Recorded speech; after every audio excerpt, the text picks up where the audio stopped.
কথা হয়েছে মঙ্গলবার দিন। কার? আপনার মায়ের? আমার মায়ের। তারপরে তারপরে আর কথা হয়নি। তারপরে এখন আজকে কি হলো বিষয়টা? আজকে আমরা গেছিলাম থানায় গেছিলাম, সবাই কাছে গাং দিয়ে দেখো খুঁজে, তখন ওই স্যারও ডিসি স্যার বলে গাং দিয়ে দেখো খুঁজে যেতে পারে। তখন আমি আসছি, তখন আমার ভাই করছে কি করছে যে গাং কথা বুঝেন খেলে যাচ্ছে। এদিকে আমার দিকে তাকা বলেন, ক্যামেরা বলেন, একটু ভালোভাবে বলেন। বাইরে এখন একজন গেছে, একজন খুঁজে দেখি নাকি হ্যাঁ, খেলাও তো দেড় মাসে মাসে দেড় পারে এই তাই বলতে কথা আমার। তারপরে পাইলেন কিভাবে? তাহলে আমার একটা বিটি আসলো শ্বশুরবাড়ি থেকে আসে, দেখা যায় কুত্তে নামে গেছে, আমরা সবাই বাড়ির ভিতরে বলছি ভাই লাও তাড়াতাড়ি কর।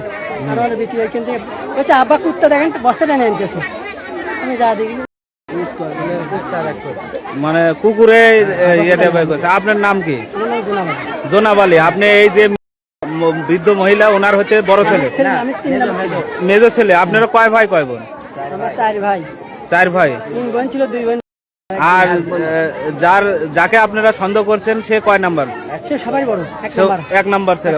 ওনার নাম কি? ওর নাম শহীদুল। শহীদুল ইসলাম। ওর বয়স কত হবে? বাস তার এখন কত হবে, মোটামুটি 70-72।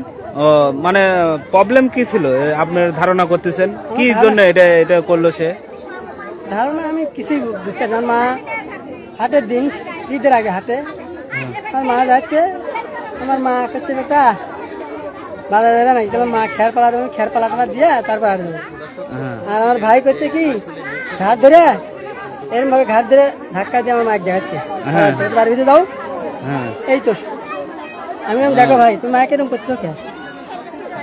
আপনারা ভাই হলেন কয়টা? 4টা ভাই।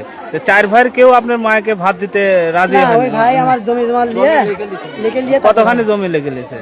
5 কাঠা জমি আর 2টা গয়না ছিল। ওগুলা নিয়ে সে দায়িত্ব নিছিল, যে সে মায়ের দায়িত্ব নিল। তারপরে আপনারা কোনো খোঁজ খবর নিতেন না?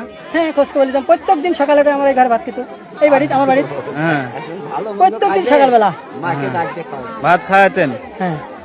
তারপরে এটা কেন করলো এটা আপনারা বুঝতে পারছেন?